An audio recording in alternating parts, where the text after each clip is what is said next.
Yeah, g'day, this is Corey and this is my Yogs Cup 2 build. Got in early this year. Last year I dawdled and took a bit of time, but this year I thought let's crack on. This guitar body is like 4-in-1. It's part Firebird, part Jackson Kelly, part Iceman, part my single cut, which you've seen with the templates. It's a Yogs Cup build, so it's going to have a crazy neck.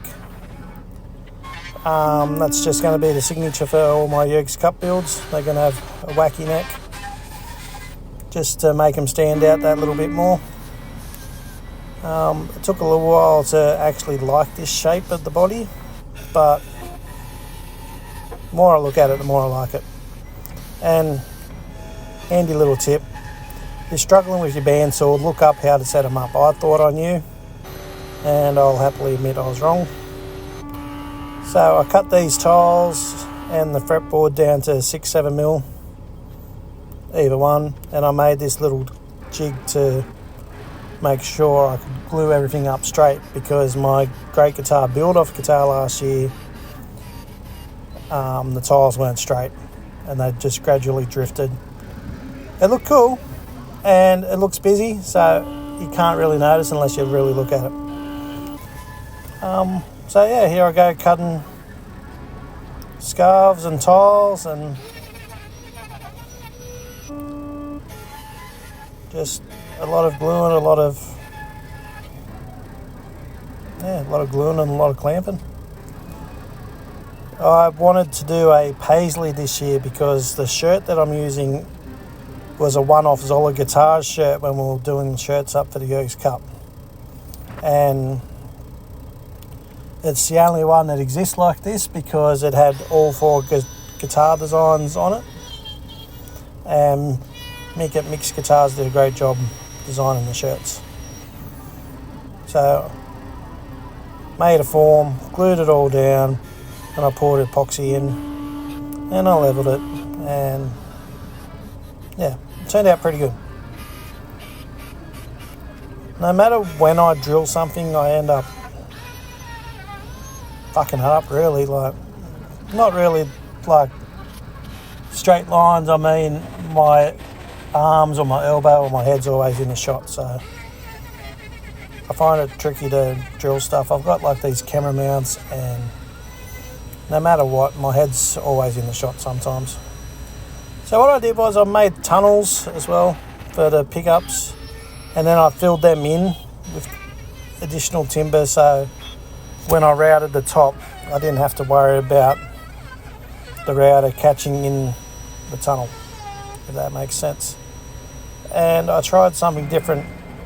I didn't want to wait for carbon fibre, and I just thought, you know what, Bunnings got his aluminium, so I tried that. It was a real pain in the ass, so I wouldn't recommend it unless you can get them in there flush to start off with. It's just really hard. And I pinched this idea from Ty. He did a J carve on his Yogs Cup from last year, and I decided I wanted to do a J sound hole, so I asked him, and he said, "Alright, mate, you get going on it." And I inlaid a pick as well for the 12th fret inlay, glued it all down. It's a 26.5-inch scale, this neck, and it looks really cool when it's carved, just to spoil something there. Also, I glued the shirt onto MDF. It's probably a mistake because I ended up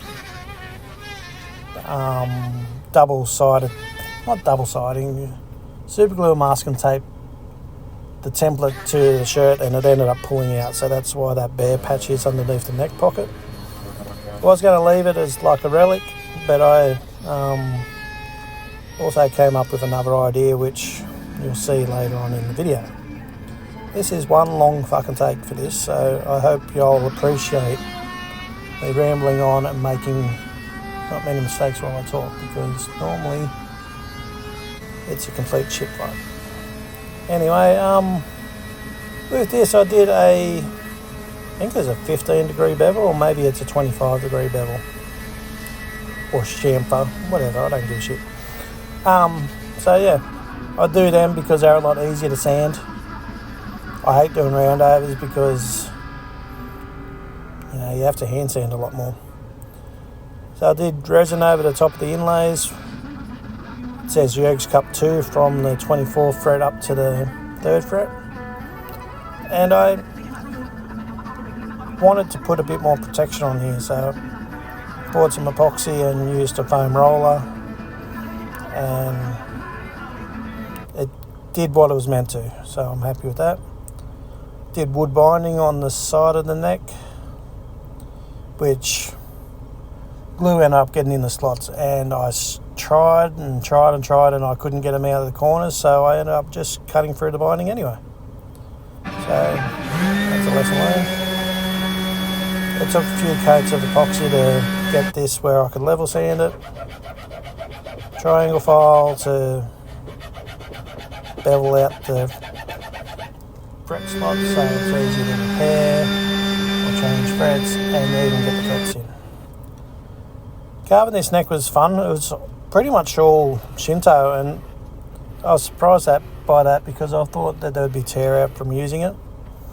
But yeah, my only one regret is that centre section's not really in the centre, and there's a piece of Meranti in there and it doesn't really go with the whole rest of the neck, because I wanted to do a scarf and then a reverse scarf and have them sort of meet in the middle, and I didn't have any solid bits of wood, so that's what I did. And yeah, I ended up adding a headstock veneer out of an offcut from the back of the neck, and here's me going to work on the fret ends. And this is the cavity cover, and this is one long ass fucking take. So yeah, I'd appreciate it if you liked and shared and subscribed and all that shit. So I used acrylic clear coat from Bunnings. It's a White Knight brand. I did satin because I hate doing gloss finishes. And yeah, here's the little cavity cover I made. It's an offcut from the back of the neck as well. And I was a bit cautious of drilling into it because a lot of it's sort of end graining sort of stuff, and I thought it might split out, but it turned out alright. Put some shielding in, put my logo on, and the little circle one, and yeah, the headstock plate looks pretty cool, I think. Some clear coat. It looks like shit when you first put it on, but it levels all out. And this fret wire is actually, it's shit. I thought I got 2.9 stuff from Temu, but it ended up being 2.1, I think, and I don't know, it feels like solder really. But in the end, ended up getting it all nice and level. I had to put in a couple of new frets because there's a few that were too low, and I was worried that I was going to sand the whole fret off. So there's a few newish ones in there. It doesn't affect it, like it's fine. Like once you crown it, they all go back to being the same shape anyway. And yeah, pine body with Merbo center stripe. Well, it's actually doubled up. And these pickups are from eBay. One's a floor and the other one is just an eBay special, I think.